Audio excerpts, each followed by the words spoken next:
I never thought that at 71, my biggest enemy would be the person I once carried in my arms. After the small local pharmacy where I worked closed its doors, I felt a void that gardening couldn't fill. I missed the numbers and the order of a balance sheet. I decided to return to my roots as a bookkeeper in Charleston. But every time I applied for a job, the door was slammed in my face before I could even walk through it. The pattern was strange. I was overqualified for every position one sought. One morning, I sat in my kitchen, staring at my phone in disbelief. I had just received another rejection from a firm that had been very enthusiastic during our initial call. "We've conducted a background check, Miss Miller," the manager had said, her voice turning cold. "We don't hire people with a history of financial malpractice." My heart stopped. Malpractice?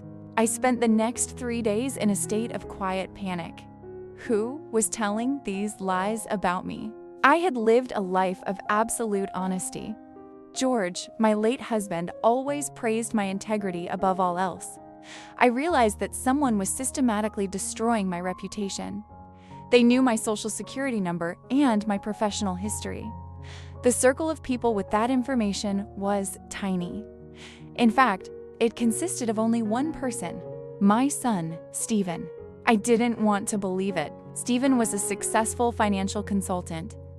He visited me every Sunday, bringing groceries I didn't ask for and talking about senior living facilities as if they were luxury resorts.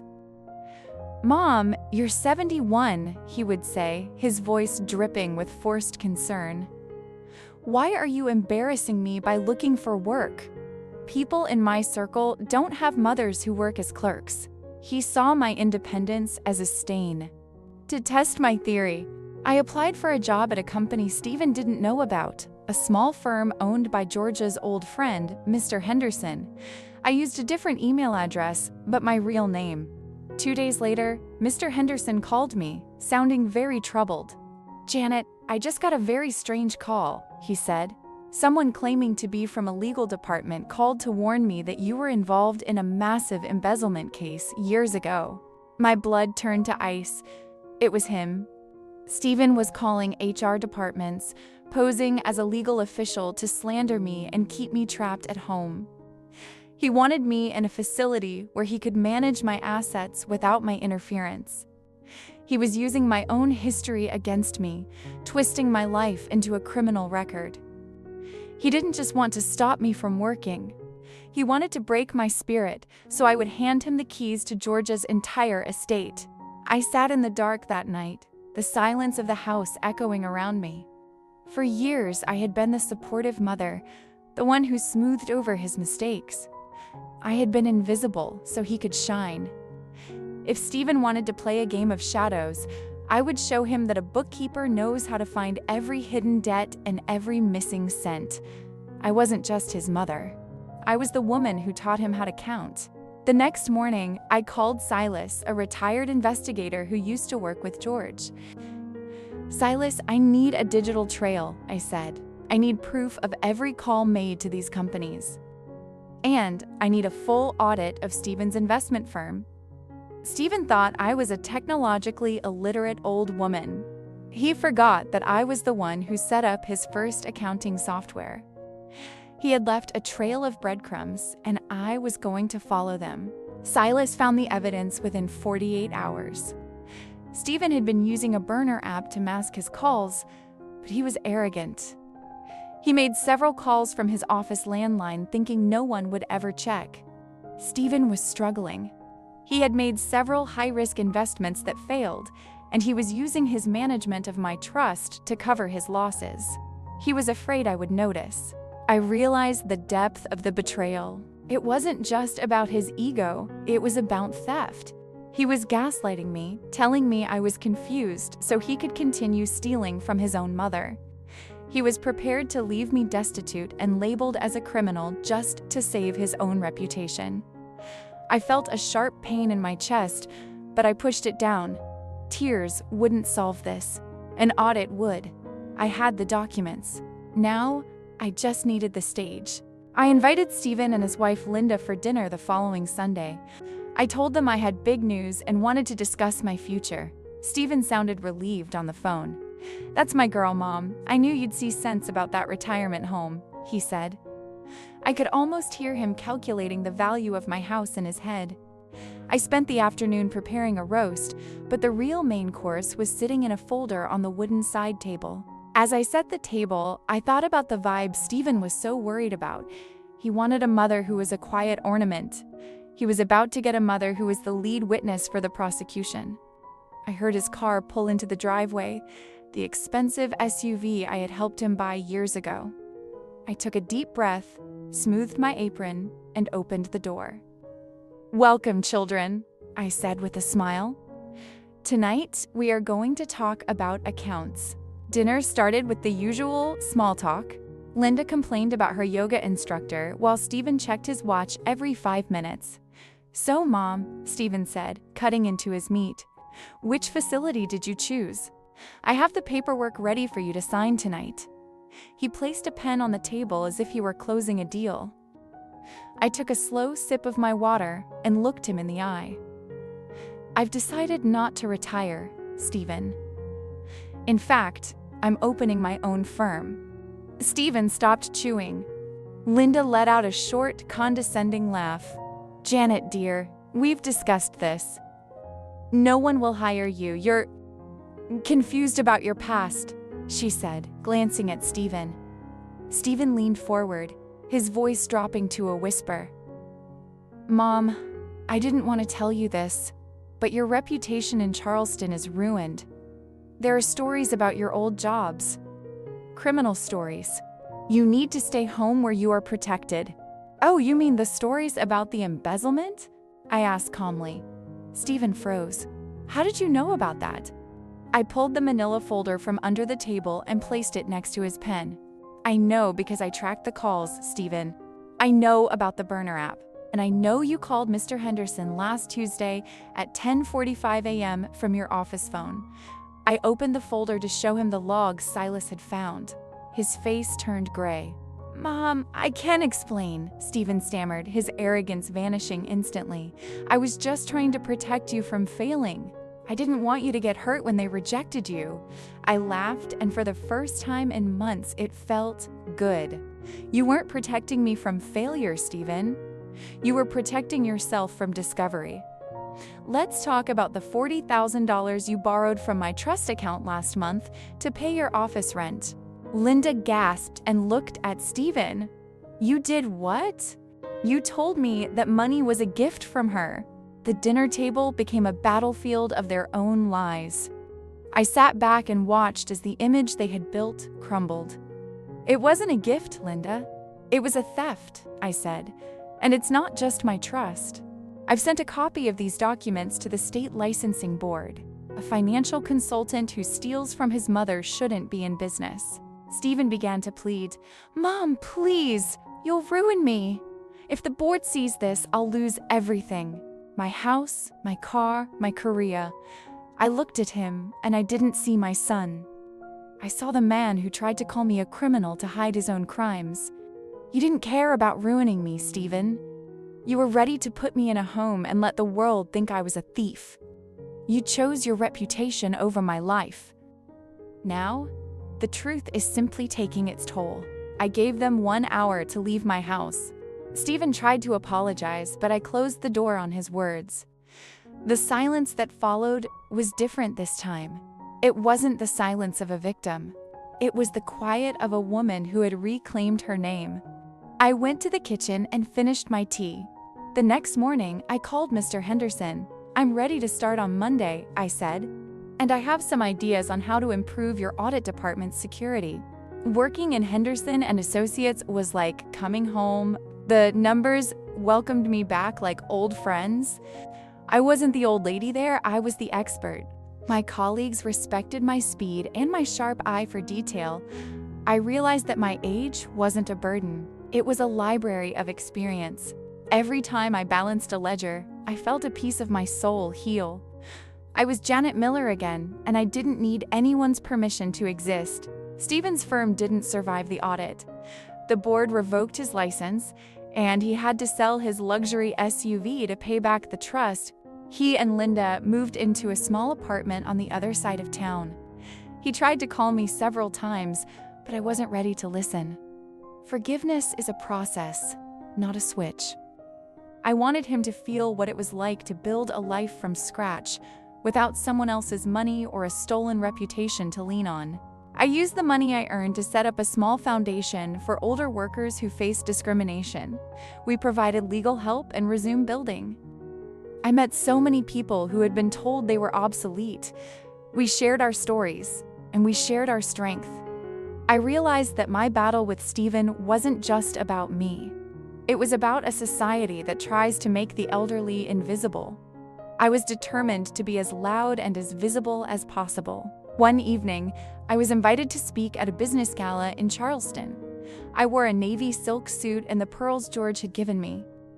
As I stood on the stage, I saw many young faces in the audience. Integrity isn't something you have once, I told them. It's something you choose every day. And never let anyone tell you that your value has an expiration date. I received a standing ovation. I looked into the crowd and felt George's spirit smiling. My shop, Janet's Ledger, became a boutique firm helping small businesses. I hired 2 other retired accountants who wanted to keep their minds sharp. We were the most efficient team in the city. We didn't just do taxes, we gave people peace of mind. Chloe, my granddaughter, started coming by after school. She loved the way the calculators clicked. I started teaching her the basics, just like I had once tried to teach her father. Chloe was different from Stephen. She had a curiosity that was pure. "Grandma, why did Dad do those bad things?" she asked one afternoon. I took her hand and spoke the truth. "He got lost in the shadows of greed, Chloe. He forgot that the most important number in life isn't on a bank statement. It's the number of people who can trust you." She nodded and went back to her ledger. I knew then that the cycle of greed had been broken. I finally sat down with Stephen 3 years later. We met at a quiet park. He looked older, tired, and more humble. He told me he was working as a junior clerk, doing the very job he once told me was beneath our family. "I'm sorry, Mom," he said, and for the first time, I believed him. I was so afraid of losing everything that I lost the only thing that mattered. I didn't embrace him yet, but I didn't walk away. It was a start. I am 75 now, and I have never felt more alive. I still work 4 days a week because I love the puzzle of the numbers.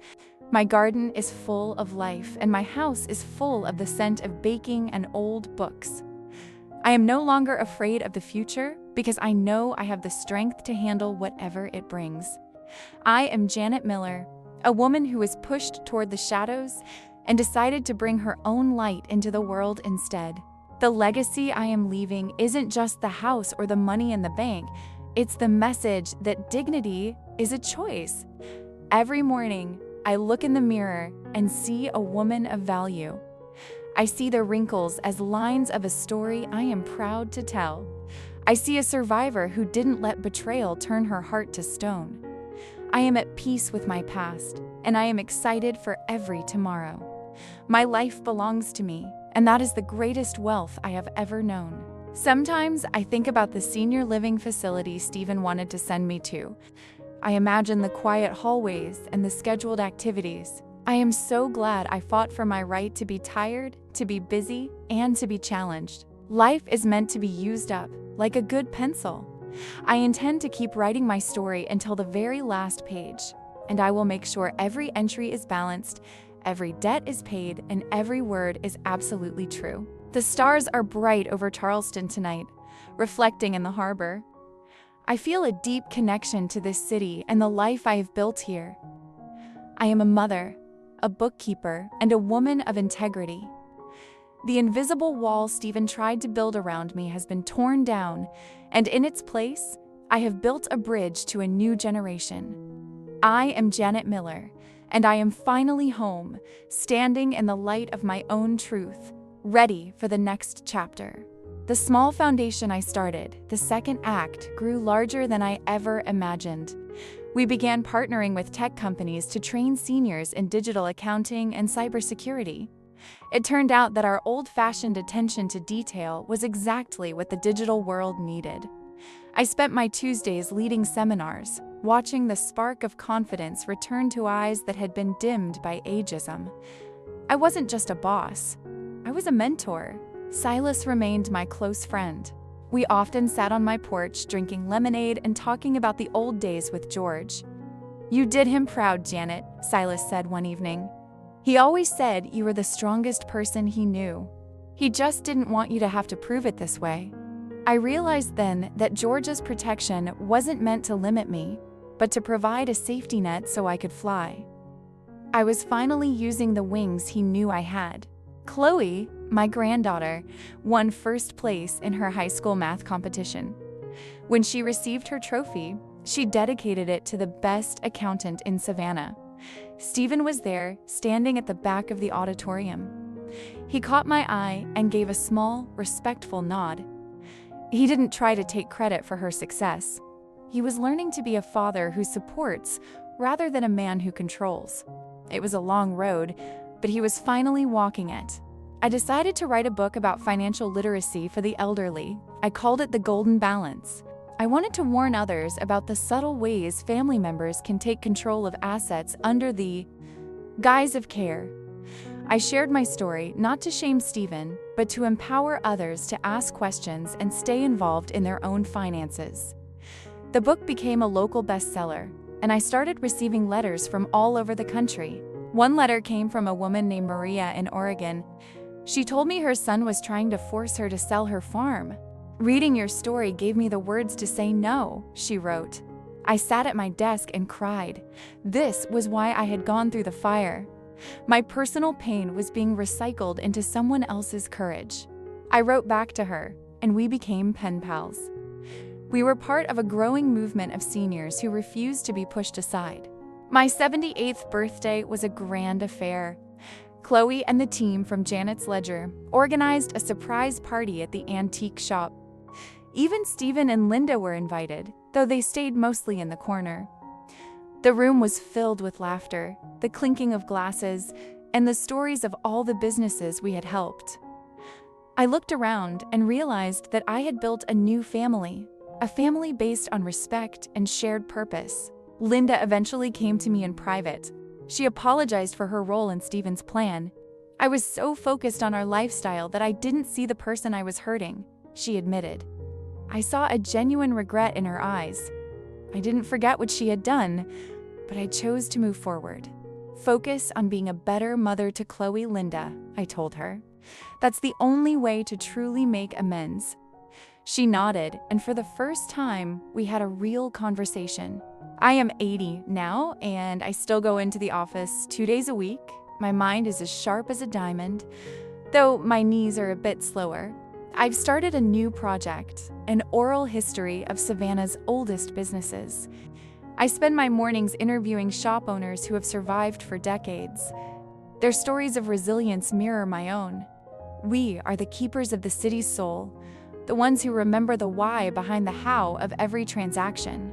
Chloe is now in college studying forensic accounting. She wants to work for the FBI, tracking down white-collar criminals who prey on the vulnerable. "I want to be like you, Grandma, but with a badge," she said with a grin. I felt a surge of pride that nearly took my breath away. She had taken the pain of our family's history and turned it into a professional calling. She was the ultimate proof that the truth always wins in the end. I spent a quiet evening in George's study, looking at the old ledger we had started together. The entries were in our mixed handwriting, his bold strokes, and my precise numbers. It was a record of our life, our struggles, and our love. I realized that my life's work wasn't just about money. It was about creating a record that stands the test of time. I am Janet Miller, and my books are finally, beautifully, and perfectly balanced. The local Chamber of Commerce awarded me the Lifetime Achievement Award for my contributions to the business community. During the ceremony, the mayor spoke about how I had redefined what it means to be a senior citizen. I stood at the podium, looking out at the faces of my friends and family. "The greatest achievement isn't success," I said. "It's the ability to look at yourself in the mirror and know that you never compromised your soul." Stephen has finally started his own small bookkeeping service. He works mostly with nonprofits and small charities. He doesn't make much money, but he seems more at peace than he ever was in his expensive office. He came to my house to help me move some heavy boxes last week. We talked about his work, and I offered him some advice on a tricky tax situation. For the first time, we were two professionals talking, not a mother and a rebellious son.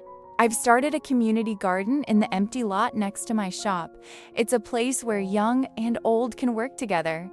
We grow vegetables for the local food bank and flowers for the hospital. I love the feeling of the soil in my hands. It reminds me that life is always renewing itself. You can prune a tree back to its roots, but if the roots are strong, it will always grow again. My roots are deeper and stronger than I ever knew. I am 82, and my memory is a gallery of beautiful and difficult moments. I can recall the exact smell of the pharmacy where I worked, the sound of Georgia's laugh, and the cold weight of the phone when Stephen betrayed me. All of it belongs to me. I wouldn't trade the hard parts for $1 million, because they are the parts that taught me who I really am. I am a woman of Charleston, a woman of strength, and a woman of my word. I received an invitation to return to Michoacan, my birthplace, to speak at a women's conference. I hadn't been back in decades. Walking through the streets of my childhood, I saw the same spirit of resilience in the eyes of the women there. I spoke to them about independence and the power of a woman's own income. "Never let your age be a cage," I told them. They cheered, and I felt like a circle had been completed. I was the girl from the village who conquered. My house in Savannah is now a heritage site, recognized for its architectural beauty and the story of the woman who lived there. I decided to donate it to the foundation after I pass. It will become a training center for older entrepreneurs. I love the idea of people learning to build their dreams within these walls. This house was a prison when Stephen tried to lock me in it, but now it is a beacon of freedom for everyone who enters. I spent a quiet Christmas with the whole family, including Stephen, Linda, and Chloe. We sat around the table, sharing a meal and stories. There were no hidden agendas, no fake concern, just the presence of people who had been through a storm and found their way back to shore. I looked at Stephen and saw a man who finally understood that love isn't about control. It was the best gift I could have ever received. Our family was finally whole. I am 85 now, and I spend most of my mornings reading by the window. The world is changing fast, but the basics remain the same.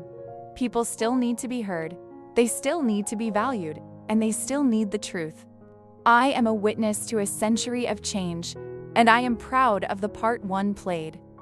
I am Janet Miller, a woman who lived her life with her eyes open and her heart ready. I am satisfied with the woman I have become. I recently found an old photo of myself as a young girl, helping my mother wash clothes. I looked so small, but my expression was so determined. I realized that the woman I became was always inside that little girl. Life didn't change me, it just revealed me. I have always been a fighter, a worker, and a seeker of order. I am grateful for that little girl and the long, difficult, beautiful journey she took to get here to this moment. The stars over the harbor are as bright as ever. I feel a deep sense of calm, like a long day's work has finally been completed. I've checked the ledgers, I've balanced the accounts, and I've made sure everyone is taken care of. My story is written in the lives of the people I've helped and the family I've saved. I am Janet Miller, and I am finally, truly, and gloriously at rest in my own truth. My legacy is safe, and my heart is full. As the foundation grew, we launched a reverse mentorship program. High school students taught us about the latest AI tools, while we taught them about ethics and long-term financial strategy. It was a beautiful exchange.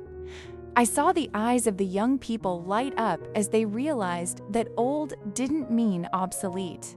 We were the bridge between the past and the future, ensuring that the human element of business was never lost to the machine. I decided to take a short trip to London with Chloe after she graduated. We visited the historical accounting museums and walked through the financial district. Standing in the heart of the world's economy, I felt a deep sense of belonging. Numbers are a universal language, Chloe, I told her. They tell the story of human effort and human trust. She looked at me with so much love, and I knew that she truly understood the depth of our work. Stephen came to me one day with a project. He wanted to start a free financial literacy clinic in our neighborhood. "I want to help people avoid the mistakes I made, Mom," he said. I helped him draft the business plan. Watching him work for the benefit of others, without seeking fame or luxury, was my greatest victory. He hadn't just recovered his career, he had recovered his character. My son was finally a man of integrity, like his father. I am 88 now, and my garden is a lush sanctuary. I've added a small pond with koi fish. I spend my afternoons watching them glide through the water. Their movements are so purposeful, yet peaceful. It reminds me of the way a good life should be lived, with grace and direction. I am at peace with the world, and I am at peace with myself. I have outlived the anger and the pain, leaving only a deep, quiet gratitude for every breath. The Miller Foundation has now helped over 5,000 seniors return to the workforce or start their own businesses. Every year, we have a gala to celebrate their successes. I sit in the front row listening to their testimonials. Each story is a tribute to the idea that our worth is not tied to our age.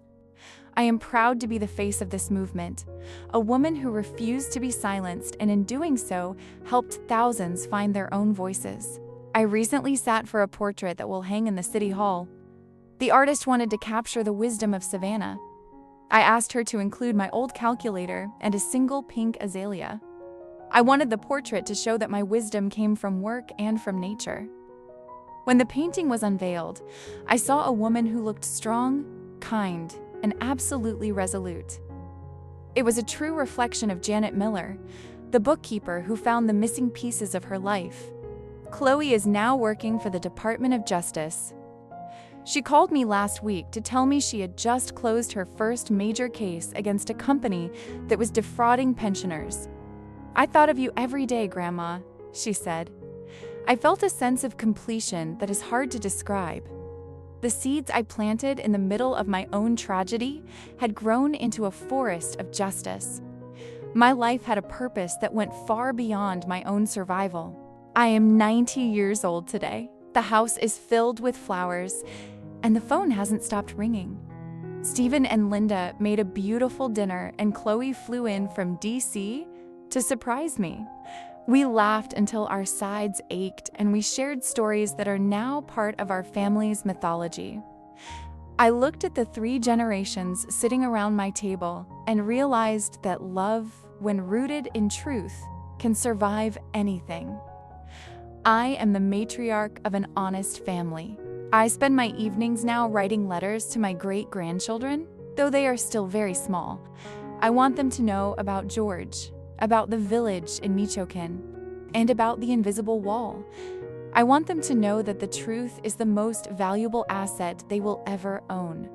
I want them to grow up knowing that their grandmother was a woman who stood her ground and won.